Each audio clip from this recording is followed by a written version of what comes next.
Hello friends, welcome back to my channel. তোমরা সবাই কেমন আছো? আশা করি তোমরা সবাই ভালো আছো। আমিও খুব খুব খুব ভালো আছি। ব্লগটা দিতে অনেকটাই লেট হয়ে গেল। মাঝরাতে দরজা খুলে দেখি আমাদের বাড়িতে কার্তিক দিয়েছে। কার্তিক ঠাকুরগুলোকে ঠাকুর ঘরে নিয়ে গেলাম। কার্তিক পুজোর দিন সকাল সকাল স্নান সেরে দুটো কার্তিক ঠাকুর দেখতে পাচ্ছি আমাদের বিয়ের আগেই দিয়েছে। প্রতিদিন সকালে এই দুটো কার্তিক ঠাকুরকে খাবার খাওয়াই, তারপরে আমি খাবার খাই। এই বছর আমাদের বাড়িতে অনেকগুলো কার্তিক দিয়েছে। এই বছর 6টা দিয়েছে, আগের বছর 2টো। আমার পুজো কমপ্লিট। পুজোর দিন অনেকের নিমন্ত্রণ আছে, তাই সকাল থেকে খাবার দাবারের আয়োজন। খাবারের মেনু তোমাদের সাথে ভিডিও শেষে শেয়ার করব। এইদিকে আমরাও রেডি হচ্ছি। ক্যামেরার সামনে আসতে খুবই লজ্জা পাই। ক্যামেরাটা অন আছে বলে মুখটা ঘুরিয়ে নিচ্ছে দেখো।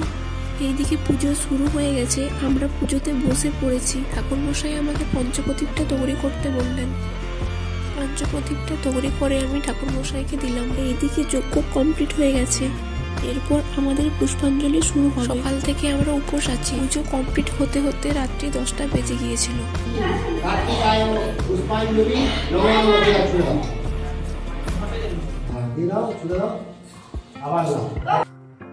এই যে দেখো, যারা কার্তিক দিয়েছিল তারা সবাই চলে এসছে।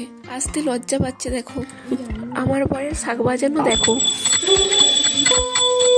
পুজো কমপ্লিট হয়ে গেছে, এরপর আমরা সবাই খাওয়া দাওয়া করতে যাব। প্রথমে দিয়েছে দেখো রাধা পল্লবী, তারপর পনিরের তরকারি, এরপর গরম গরম ফ্রাইড রাইস, তারপর চাটনি আর মিষ্টি,